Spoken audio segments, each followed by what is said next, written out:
And just before I say anything, I meant to say before, I love your plants in the background. That's what's it, lovely Oh, thank you. atmosphere, and yeah, it's good for you. It's therapeutic, isn't it, having plants in the room? Yeah, I redid this whole space during lockdown, actually, when I was spending an awful lot of time in it, Yeah. as you can imagine. Yes. And the plants are one of the things that I brought in, and they do really do something to the atmosphere to be Yeah. calming. Yeah, I can Mm. feel it's emanating. I can feel it. Because I can't have plants in here because I have no direct sunlight into this room, coldest room in the house. What can you do? Have to choose carefully, yeah. Yeah. Okay, so anyway, everybody, I'm here with Amy Richards. Thank you for joining me this morning, Amy. Um, Hi, Melanie, and I'm really pleased to be here. Thank you for inviting me. you're welcome. So, Amy is an online business mentor and consultant, and we are going to talk about how she went from being a teacher to that. So, let's rewind a few years and just give us a bit of a flavour of how your teaching career went. Okay, so I did my PGC in 2002 that year. So I started teaching in 2003. And I taught for about 12 years off and on, because I did have a little break in the middle. So when I left, it wasn't the first time that I actually left. So I taught in two main schools. I did some sort of long-term supply in the middle, um, around the time when I first started burning out and having issues. Yeah. So basically, I was an English and media teacher, and I enjoyed a lot of things about the job, but I found increasingly difficult to maintain the level of workload and the level of stress that is involved in it. Hence me leaving in the middle, and then I went back into it, and then I eventually left again. So by the end of my career, I had finally managed to get a promotion. So I ended up as the Key Stage 3 lead for English in the school that I was working in. And that really was what kind of precipitated the end of that journey. Yeah, I always think teaching the core subjects is hard enough, I imagine, but then being a subject lead on top of that, just yeah, um, I can imagine how hard that found it. So, was teaching what you'd always wanted to do, or did you come to teaching via something else? No, in fact, quite very much the opposite, actually. I can remember having some careers advice at school when I was sort of 17 and doing my A levels. And the advice, pretty much the conversation pretty much went along these lines. So what A levels are you doing? So I said English, history, and theatre studies. And he said, "Oh, so you want to be a teacher?" And I sort of looked at him and went, "No, absolutely categorically not, actually." Couldn't think of anything worse. Um, and but he had no other ideas for what somebody could do with those three subjects. Mm, And I didn't know what I wanted to do at age 17. I always just went with things I liked doing. So I just yeah, chose my subjects based on what I enjoyed. Neither of my parents had gone to university, so it was pretty much left up to me to figure things out. And I ended up doing an English literature and language degree. And then at the end of that, I'd done a project in industry between my second and third years, which happened to be in web design, which I was totally unqualified to do at that point. But it was the last project left. And he said, if you want to do this project, then this is the option. yeah, this I was working at the time in a local college as an evening receptionist. I asked the IT teacher, "Do you know anything about this HTML thing that I apparently need to know in order to do this project?" So he basically sort of handed me a whole folder of like paper of like, this is the course. And I went away and I didn't learn HTML, but I learned enough about web design Oh to my kind God. of be able to kind of wing it, really. And I absolutely loved it. I'd And have I kind been of weeping fell on in the love with floor at it. that point. God, right, And you did. yeah, and it kind of excited me. Yeah, properly engaged me. I thought, I love this. I want to be able to do this. So I ended up, by some stroke of just luck in the universe, I think, landing a traineeship straight out of university with a local brand new startup web design company. So we're talking, this was sort of 1990, what would this have been? About 2000? Yeah, 2000. There we Mm. go. Um, and yeah, they basically taught me how to use Dreamweaver and Photoshop and how to make websites. So I did that for a couple of years. And then, and this is the bit that I always go back to in my head and think, I don't really know what happened. And I think what happened was that although I was enjoying it, I think the company I was working for, they were lovely, but they weren't great at developing me. And they weren't great teachers themselves. And I think I felt a bit stuck. And I didn't want to move away from my hometown. And there wasn't much opportunity in that field there. Um, and a friend had just gone into teaching, was doing had done her PGC. And suddenly at that point, I think I wanted to do something that was more people orientated, something that was felt more like I was giving something. Mm. And I think it was a combination of that and the idea of having, I think I'd been kind of conditioned, as so many of us are, into thinking that having a profession was the thing to have.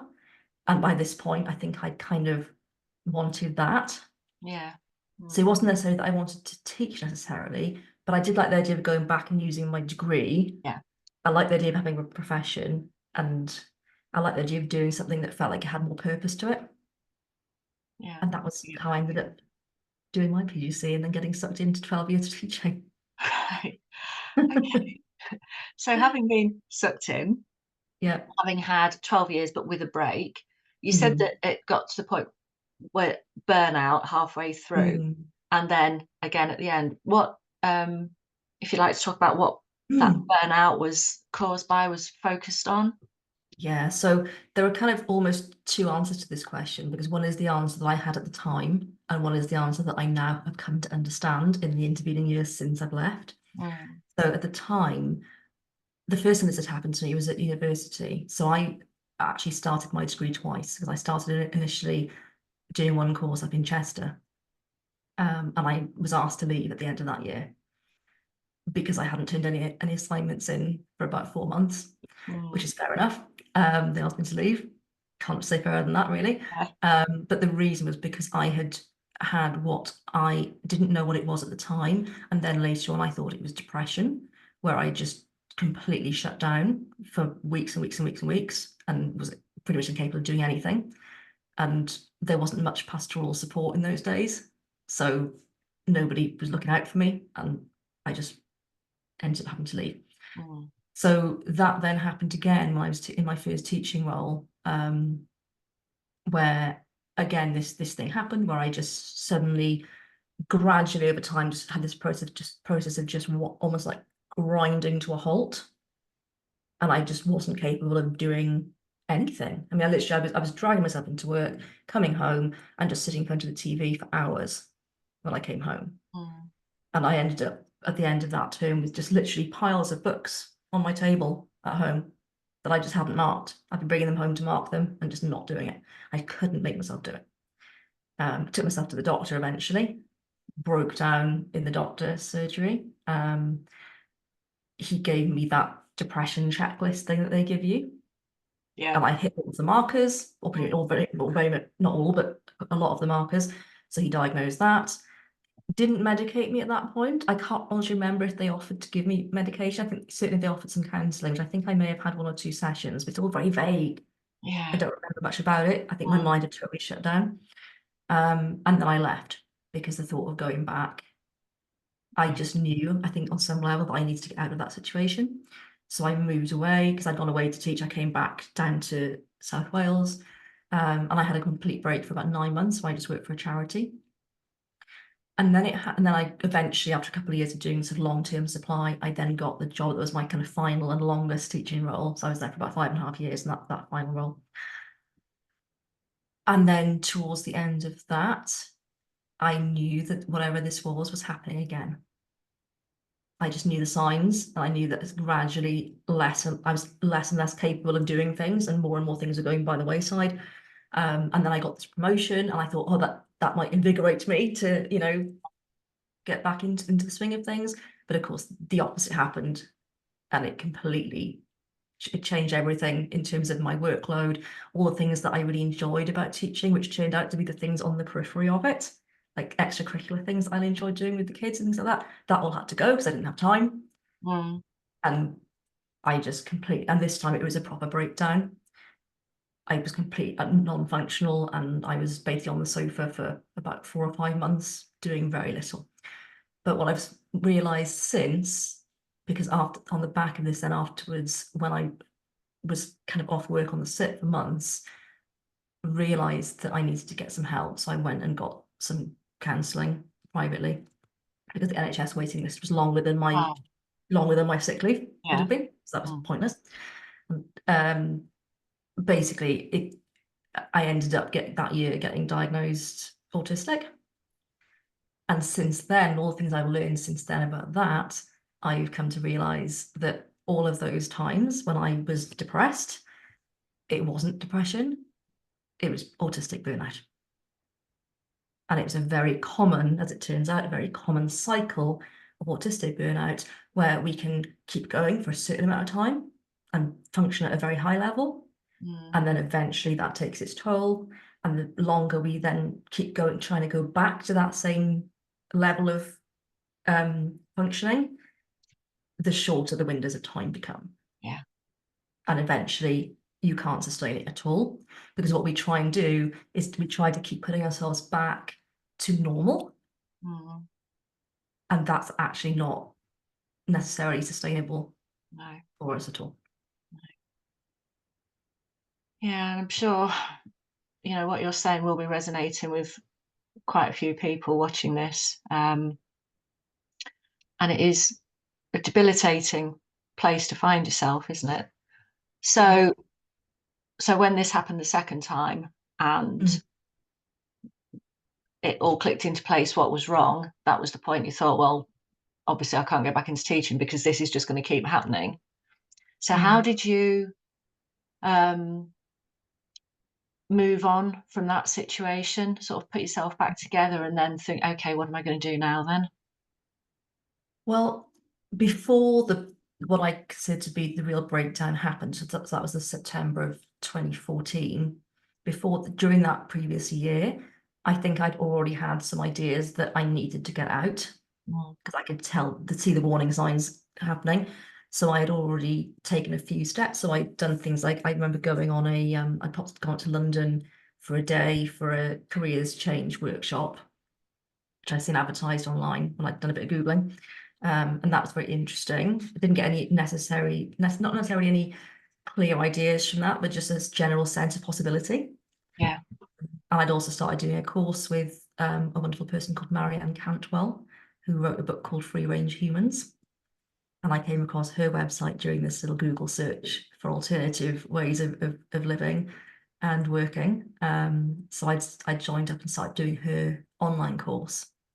Mm. So I'd taken a few tentative steps before, and then this happened and kind of shut me down for several months. Yeah. Um, and then when I did actually leave, I then started doing a few sort of small projects, like just trialing out some ideas of things. I didn't know what I wanted to do. Mm. Um, I knew that I probably wanted to work from home, and I knew that I probably needed to be self-employed in Mm-hmm. order to be able to manage my needs Yeah. better. Yeah. I didn't really know what that looked like. And before I go on, actually, I do want to share the very little story about the day that I actually quit. Um, just because it might be, I don't know, fun and inspiring for some people. I don't know. Yeah. So the day I was supposed to go back for my phased return. So the idea of, a number of hours a week. Yeah. And so I actually did show Willie, and I drove to the school on the Monday morning for this start of this phased return, and I got as far as the gates, and I just knew I couldn't go in. Mm. So I just did that thing that I'd been actually fantasized about years ago in my first teaching job sometimes, of just driving on past. Yeah. So I just sped up and kept going. Mm. And it just felt really empowering. I landed up in a car park somewhere, parked up, I phoned my wife and said, so this just happened. And she's like, what are you going to do? I said, well, I think I'm going to quit because I can't go back now. Yeah. I So think yeah, my second phased return, I lasted one day and that was it. I never went back. So yeah, yeah, it's yeah. I just knew I didn't. yeah, And it wasn't that I hated teaching. I didn't, but it had got. I just couldn't. I just could not go back. And at that point, I just knew there's no way. yeah, it's like your So yeah, body takes over. Yeah. Yeah, absolutely. So yeah, so to answer your question, basically I'd got about 4 months money saved in the bank at this point. So a little bit of leeway, but not very much. Mm. Um, so I did a bit of experimentation with different projects and things, did some weird and wonderful things. For a little while I had a store a stall at the local flea market selling vintage goods, which was kind of fun. But then I realized that what I actually enjoyed was decorating the stall and not actually selling the stuff. Yeah. So that didn't last very long. So I was just playing with it and having some fun. I For a little while I tried to be a home organizer. You know, there's people that go in and to tidy up people's houses and give them solutions. Um, and that was kind of fun, but I didn't really like going into strange people's houses particularly. So that didn't last very long either. So yeah, I tried various different little things, and then I kind of gradually fell into doing some VA, some virtual assistant work. Um, Firstly for my dad, and then somebody that he knew. And I thought, oh, actually, I quite enjoy this because I'd always quite liked doing those kind of tasks, Yeah. not necessarily admin, but you know, working on the computer. So I started doing that. I was doing some supply teaching on the side, which I found I could do because it was very much you go in, you do it, you come out. Yeah. You're not sort of invested in it, are you? Yeah, there's no Yeah. marking, there's no extra work at the end of the day, Mm. and there's no real proper responsibility other than just making sure the kids are safe and learning in the room at the time. Yeah. Other than that, Yeah. you're kind of free. So I did do so 2 or 3 days a week for about 18 months of supply teaching, just to keep things going financially while I kind of explored this new business. Yeah. Yeah. Mm. So, how did you then transition from that sort of trying lots of things and not really sure Mm. to landing on the idea of the business mentoring and coaching? Yeah, so it's been really organic, really. So I've been doing the VA work for a number of years, and I very quickly niched into a very specific area of that, which was working with coaches, specifically online coaches, specifically, and with email marketing, and also with websites, because obviously I had Yeah. some website training from back in the day, so I was able to refresh my skills there. Obviously, we weren't using Dreamweaver anymore. I was now teaching myself WordPress, Right. but I did that, so I was able to add that as a skill. So I kind of niched into this slightly more techie side of things and working with coaches, which was an area that I was always very interested in, the Mm. whole coaching area. So I basically learned a lot on the job, just working with people and increasing my skills and doing various different little courses. And from doing that, gradually my clients would say things like, because we'd have sessions to, you know, to discuss where they were at and what they wanted me to do and where they were going. And they would say, yeah, you just coached me. Or, you know, that felt really like coaching, or that was really valuable. And, you know, I now feel really like refreshed and clear, and this is brilliant. And these were coaches that were Yeah. saying these things to me. And it just made me think, well, I love doing this. I started doing 2 hour sessions, like sort of like clarity sessions and things with them and strategy, and realizing that the time would just go like that. You know, when you're Yeah. really in a flow and Yeah. it's just the most fun you've ever had. Mm. Um, so yeah, I kind of gradually fell into it almost. It wasn't really a plan. It was more of a, oh, hang on, I enjoy doing this. I kind of like doing the back end work as well. I really like doing this, actually talking to people. Yeah. And it's kind of like it's not teaching, but it's in that area, I suppose, of Mm. imparting information and listening to people and bringing people forward and Yeah. you know, facilitating and Mm. people to move forward. Yeah. So Now, yeah, come you on. mentioned briefly then that during the time you were doing different courses for things to upskill yourself.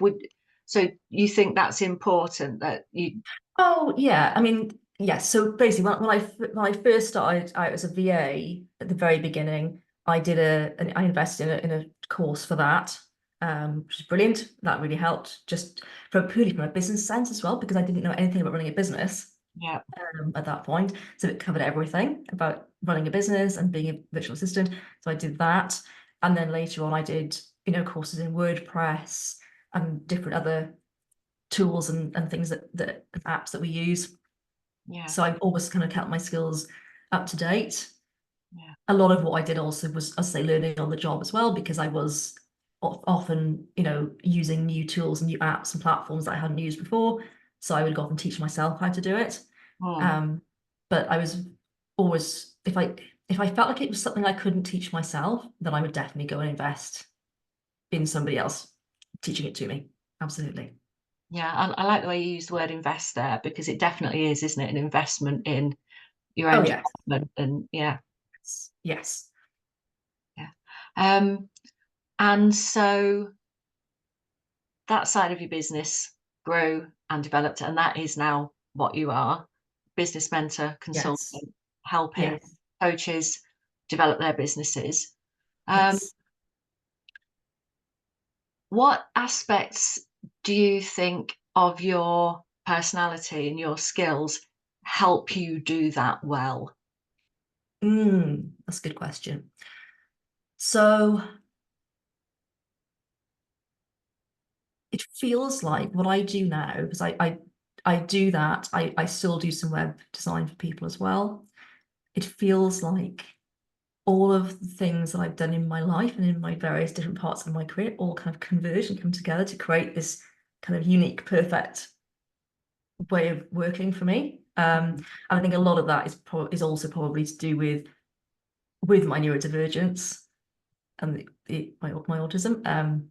So certainly when it comes to the kind of the back end done for you type work and the website work, obviously, you know, the hyper focus comes in handy extremely well in that. The fact that, I'm able to lose myself for hours at a time tweaking tiny things on the back end of a website and Yeah, having enormous fun doing it.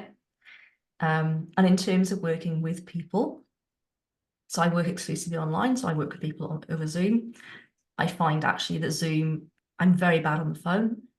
I actually have it on my website and in my contracts and everything. I don't do phone calls. You can't find my phone number anywhere, because I absolutely hate it. I love being able to see people yeah, when I'm talking to them. And I find communicating over Zoom rather than having to have in-person meetings is really useful. I'm not diagnosed, but I'm 99.9% certain I've also got ADHD. I find time really difficult. So trying to organize myself to be places on time, I find really hard and stressful. So to be able to do it on the computer, so I can kind of move from my desk, yeah. is all happening right here, is really, really lovely, and works really well for me. But also, I think, working with people one-to-one, I think a lot of people have a misconception because autistic people have a lot of social difficulties, and that's one of the diagnostic criteria. And that is true, absolutely true. And put me in a party or a group of people, and I'm not the same person as you're going to see one-to-one. Yeah. But one-to-one, I think that's definitely where my strength is. I'm really good at communicating one-to-one, and I'm really good, I think, as a lot of autistic people are, perhaps because we've had to really study other people almost like anthropologically, growing up, because we're kind of born without the natural social instincts that neurotypical people seem to have. So I think all of that studying of people makes us actually really good at picking up on non-verbal cues Mm. and being able to really listen to people and watch their faces and figure out what they're thinking and what's going on with them, which I think is really important when you're doing any kind of coaching or kind of one-to-one consultancy type work, when you are working with people and taking them through things. Mm. Yeah, yeah. So, do you find that that means that you get on better with a certain type of client, that you have more affinity? Yeah, it's funny. I would say I don't think all my clients are neurodivergent, but quite a few are. Mm. And I certainly think well, I know it's true that we do tend to draw other neurodivergent people towards us without even meaning to. Like so many of people that I know in my personal life as well have turned out also to be neurodivergent as it happens, Mm. which is really interesting. So we do tend to flock together. Um, but I think what my thing has always been that I really have always just been myself and tried not, because it's hard because as autistic people, we tend to mask quite a lot when we're when we're, those of us who are kind of quote unquote high functioning tend to mask quite a lot. But I've always tried to kind of be myself as much as possible. And I think that has drawn people towards me as clients who are kind of like-minded. I Mm. love all my clients. I don't have any clients that I don't like or that I feel aren't a good fit. Um, Over the years, there have been the odd one. I've got very good at spotting very quickly which ones, even from the initial one sentence email. I'm very good now at being like, oh, that's not going to Yeah. work. Ah, that's interesting. Yeah. Yeah, just get a Mm. vibe, or it's just a certain way of phrasing something or something. It's like, oh, I pick up on that, and that's another neurodivergent thing. We pick up on stuff, Mm. really, like nuanced little things, which has been really helpful in business. Because my attitude is, if you're not my kind of person, I don't really want to work with you. There's plenty of lovely people I can work with, Yeah. um, and there's nothing against anybody. It's just, you'll find someone that's going to fit you better than I will. Yeah. I mean, it's to both benefit, isn't it? Exactly. As a client, you don't want to invest the money in working with somebody who you don't feel that sort of Yeah. affinity with or that Yeah. connection. Yeah. And consequently, I've got clients that I've worked with for years, Mm. years and years that keep coming back, Yeah. which is lovely. People I feel I know really well, got a Yeah. really good relationship with. Um, and yeah, it just works really well for me. Yeah. Mm. So, on that subject of talking to people who you have a lot in Mm. common with, in the corner of your screen is that very professional looking microphone. So, let's talk about your podcast. Absolutely. Yeah. So during 2020, that year, that lockdown year, so many of us did little projects, didn't we? And invested time in different things. And mine was a podcast. So I'd had this idea for probably a couple of years by that point, but it never kind of got anywhere with it. And my idea was basically that I love podcasts, absolutely love them, and I have been looking for a podcast where autistic people shared their stories. And I couldn't really, there are podcasts around, but I hadn't really found anything that was the kind of thing that I wanted to listen to. Mm. So it kind of occurred to me that, well, you can just make one yourself. Um, and then I think I put it on the back burner because it felt like too big a thing. Mm. Who am I to do that? Just little old me and nobody special kind of thing. And then during lockdown, I said, right, okay, I'd had some coaching. So I had various coaching over the years. I had some coaching, and I talked about it with her, and she'd kind of helped me to get over some of my kind of imposter syndrome and doubts and fears and so on. Anyway, so started the podcast. Started off just asking people in a Facebook group that I was in if they want to be on the podcast. So I started off with 5 interviewees, all autistic people who'd been like myself, late diagnosed. So the podcast is literally just me with one person at a time, just like this, really, just having an hour together, talking about their journey and their story. Yeah. And it went from, I think I had something like 900 downloads in the first month. And I kept on going. That's very little. I kept on going anyway and kind of stuck at it. Um, and it's just absolutely exploded. It's brilliant. What's it called? It's called Square Peg, the Square Peg podcast. And if people want to Google it, I know that Square Peg is 2 words, but my Square Peg is just Square Peg. So if you Google Square Peg without a space in the middle, you'll find it. Right, and we'll put the all the details of it in the Mm. show notes anyway. You send me them afterwards. Yeah. Um, so looking back, if you'd had a diagnosis sooner, do you think it would have changed your journey, your trajectory? Oh, another really good question. Honestly, I don't know. It's one of those things where we can't really obviously go back.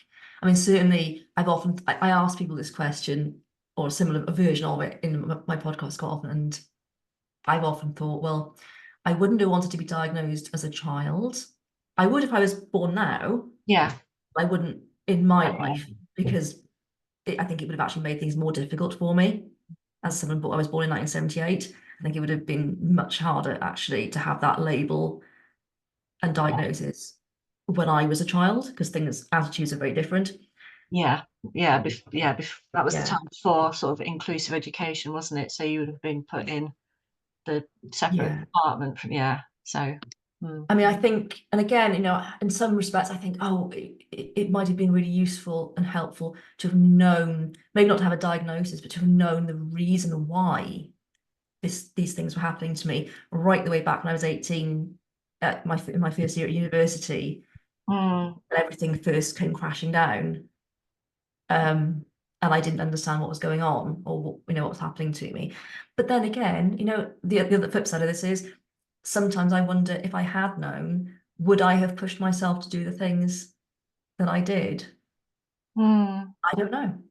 yeah, Or would I have just found better ways and more of doing it? I mean, the other thing is, of course, there's more support available now. yeah. If I told people at university this at age 18, I'm not sure what support would have been available for me at that No, point. Possibly not very much. I'm not sure. no, things seem to Probably have now, because now universities massively are quite very recently. proactive in helping people, I think, and Mm, putting things in place. But back then, I'm not sure it would have done me a lot of good. I don't know. But maybe, I think just knowing that if I could have known somehow that there wasn't something wrong with me, that I wasn't a broken person, that I think yeah, that would have helped. Just that knowledge of, yeah, like, this is true of you. It's nothing wrong. It's just different. It means that you need to do things differently, and you need to look after yourself better. yeah. Mm, yeah. Unfortunately, I'm very conscious that Zoom is going to kick us off in about 2 minutes. Okay. Because I'm a cheapskate and I've only got the free one. So rather than us get cut off mid-sentence, I'm going to reluctantly draw it to a close there. But thank you so much, Amy, for sharing that with us. I hope that's given some people watching some sort of encouragement that you can not be limited by Mm. any difficulties that you may find that you're having. And that there's Yeah, I mean, I think go. it can, honestly, I think it can be limiting sometimes, but I think there are ways around things. Yeah. Yeah. Okay, so thank you very much, Amy, for sharing your personal journey with us. No, you're so welcome. Thank you very much for having me.